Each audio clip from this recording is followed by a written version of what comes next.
Bonjour à tous et à toutes. Dans cette vidéo, nous allons voir ensemble comment maîtriser la gestion du partage sous Google Drive. Alors, dans un premier temps, je vais faire un peu de théorie en vous expliquant le partage et les intérêts que cela peut procurer. Et dans un second temps, nous allons voir comment partager et gérer efficacement toutes les notions du partage directement depuis Google Drive. Alors, pourquoi partager? Le partage va nous permettre à la fois de faire un gain de temps, de simplifier nos échanges et également d'améliorer la collaboration. Alors nous allons voir des exemples tout de suite, mais nous pouvons améliorer tous ces points-là, que cela soit avec nos amis ou encore avec nos collègues si vous disposez d'une solution comme G Suite en entreprise. Évidemment, il existe bien d'autres solutions que les documents sur Google pour gérer ce type de fonctionnalité, qui soient également présentes sur Microsoft ou alors d'autres solutions de type collaborative. Alors pour illustrer les avantages du partage, voyons la création d'une rédaction d'une procédure entre deux personnes. Alors si je prends la méthode classique réalisée avec un document Word par exemple, je vais avoir donc mes deux personnes, je vais créer, admettons, un document, mon .doc, un fichier Word, que je vais, après avoir réalisé ma partie, envoyer à mon collègue, qui lui va devoir réaliser sa partie. Une fois qu'il aura fait la partie qui le concerne, il va pouvoir me renvoyer son document. Évidemment, le document n'est plus le même, je vais devoir reprendre les éléments qu'il a rajoutés et refaire finalement une synthèse. En espérant qu'il n'a pas fait d'autres modifications, sinon il va encore me renvoyer un fichier que je vais devoir remodifier, etc. C'est la difficulté finalement de ces documents, c'est on peut très bien travailler ensemble, ça fonctionne, mais ça demande un traitement qui est plus complexe que les nouvelles méthodes que nous allons voir maintenant. Alors, si j'utilise la méthode en partageant un document en ligne, type Docs par exemple, qui va fonctionner également avec un document Sheets, un document Slides, mais ce qui nous intéresse ici, c'est un document de type traitement de texte. Dans le cas d'un Google Docs, on en retrouve nos deux protagonistes. Je vais dans ce cas-là créer un document Docs, et il me suffit simplement de partager ce document avec cette personne, et nous allons pouvoir accéder tous les deux au même document. C'est-à-dire que je vais pouvoir faire automatiquement ma partie, mon collègue va faire lui sa partie. On est directement tous les deux en train de travailler sur le même document sans problème, et on va pouvoir échanger sans aucune difficulté sur ce document et faire des modifications ensemble en temps réel. Voilà la grosse différence entre les deux méthodes. Passons maintenant au fonctionnement du partage. Le partage fonctionne finalement par lien. Alors c'est-à-dire que le document n'est plus un document Word, des PDF, etc. Mais en fait notre document va être créé, existera par l'intermédiaire d'un lien comme on le voit ici. C'est par ce biais-là finalement que nous pouvons accéder au document. Évidemment, il y a différentes possibilités de partager un document. Soit nous allons partager à une seule personne, partager un document à plusieurs personnes, ou encore décider de partager un document à tout le monde. C'est-à-dire que dès que la personne aura accès à notre lien, que l'on retrouve ici, la personne pourra directement accéder à ce document.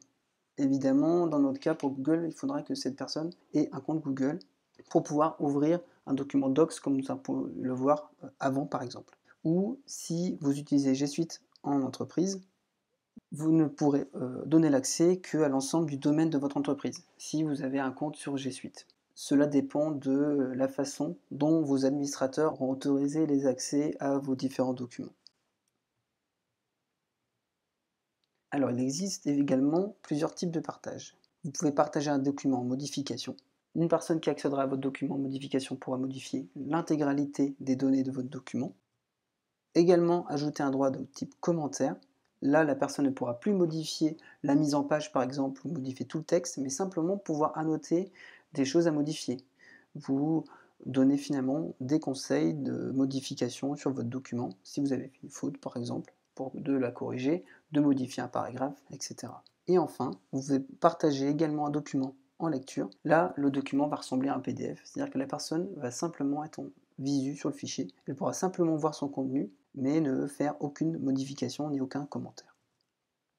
Donc voilà, pour appliquer l'un des types de droits, c'est au moment du partage. Donc vous faites par exemple un clic droit, le partage, vous arrivez sur cette fenêtre et vous allez avoir définir le type de droit à cet endroit. Nous verrons évidemment cela plus en détail dans la partie pratique. Concernant la démonstration, nous allons donc voir comment partager un document, modifier les droits d'accès, voir les personnes en partage, et enfin, comment verrouiller l'accès à ces documents. Alors passons tout de suite à la pratique.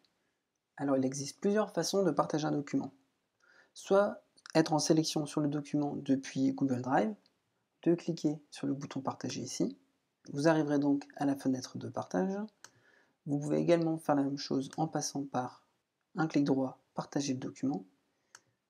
Vous avez également accès à cette même fenêtre directement depuis le document que j'ai ouvert ici, en cliquant sur le bouton en haut à droite, partager. Voilà, j'arrive bien à la même fenêtre. Vous avez également la possibilité de partager votre document en cliquant ici sur le bouton obtenir le lien partageable. Alors je vais vous montrer tout de suite. Je clique ici et j'active le lien. C'est-à-dire qu'en partageant comme ça, vous allez simplement pouvoir donner ce lien, alors transmettre ce lien par mail par exemple, et la personne pourra directement accéder au document. Alors cependant, faites très attention à cette méthode de partage. En partageant de cette façon, par lien et en cliquant sur le bouton vert ici, la consultation est autorisée pour tous les utilisateurs disposant du lien. Alors pour vous montrer en détail, je vais aller dans les paramètres de partage ici tout de suite. C'est-à-dire que toutes les personnes qui ont accès à ce lien pourront ouvrir le document. Typiquement, ce n'est pas une méthode de partage que je recommande par défaut. Si vous voulez que votre document soit accessible par tout le monde en ligne, alors si vous ne faites pas partie d'un domaine d'entreprise, je préfère préciser, tout le monde pourra accéder à ce document. Je vous recommanderais d'éviter de partager de cette méthode si vous voulez restreindre l'accès à votre document.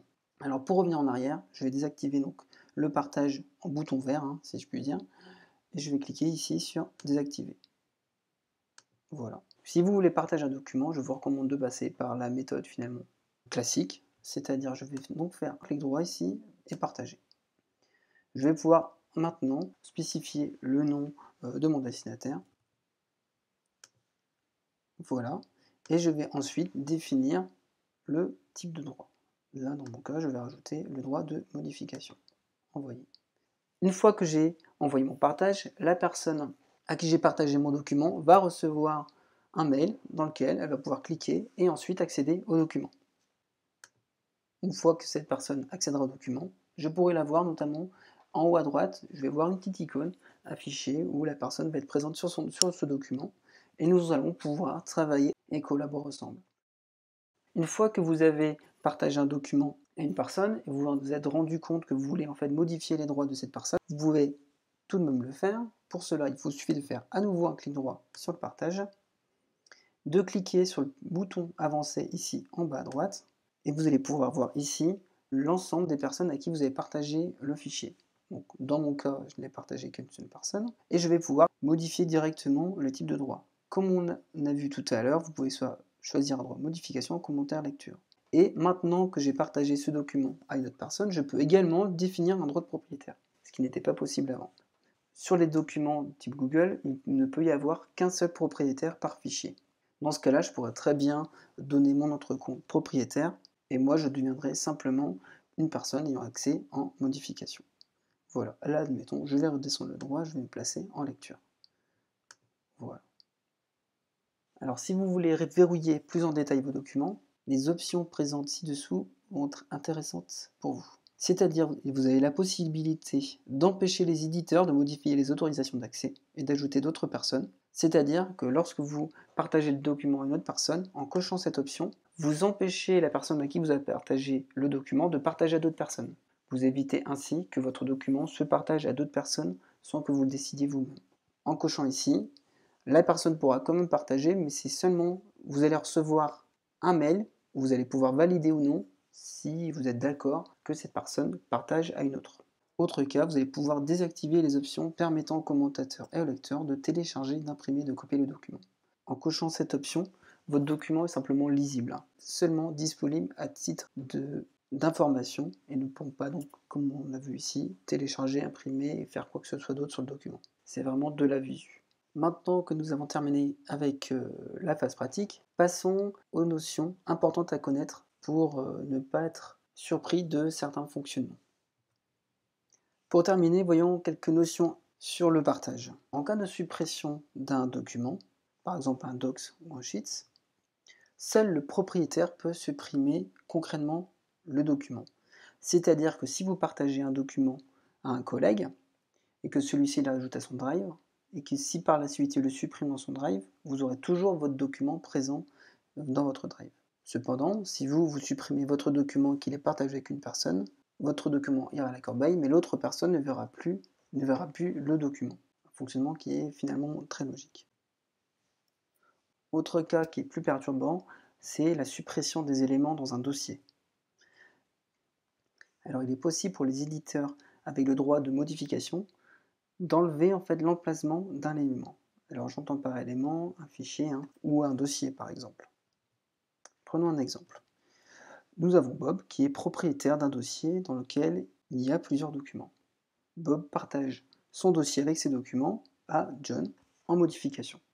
Le cas qui pourrait être dangereux, si John essaye de supprimer le document docs présent du dossier, il ne va non pas supprimer le document, vu que seul Bob étant propriétaire du fichier peut le supprimer, mais en réalisant l'action de suppression du dossier, John va en fait enlever l'emplacement du fichier dans ce dossier. C'est-à-dire que Bob, en tant que propriétaire, a toujours accès à son fichier, pourra toujours l'ouvrir, mais ce fichier ne sera plus présent dans ce dossier. Voilà la subtilité. C'est vraiment ici qu'il faut faire attention, c'est-à-dire on peut se poser la question, mais où est mon fichier? Alors il est toujours présent, vous allez pouvoir le retrouver par la recherche ou le petit bouton information du Drive grâce à lequel vous avez l'activité, mais vous ne pourrez plus voir le fichier directement dans ce dossier. Évidemment, on peut revenir en arrière en recherchant le dossier et lui remettant l'emplacement de départ. Si vous voulez à tout prix éviter ce cas de figure, je vous conseille plutôt de partager le dossier en droit de lecture à la personne. Donc par exemple là, Bob aurait pu partager le dossier en lecture à John et ensuite donner le droit de modification simplement au fichier. Et ce cas ne serait plus possible. C'est-à-dire que dans ce cas-là, en cas de lecture d'un dossier et ensuite les fichiers en modification, John ne pourra pas enlever l'emplacement du fichier dans ce dossier. Il aura un message d'erreur qui va lui dire qu'il n'a pas ses droits. Le dossier applique des droits parentaux. Voilà pour ce cas de figure. Vous connaissez maintenant la plupart des choses importantes à connaître pour maîtriser complètement Drive. Pour conclure, j'espère que cette vidéo vous aura permis de maîtriser plus en détail toutes les notions importantes à connaître sur le Drive et comment partager efficacement à vos collègues ou vos amis. Surtout, n'hésitez pas, si vous avez des questionnements sur le fonctionnement des partages, notamment le cas qui peut être peut-être un peu plus compliqué à expliquer que nous avons vu juste à la fin sur la suppression des éléments d'un dossier. Merci à vous d'avoir suivi cette vidéo et à bientôt.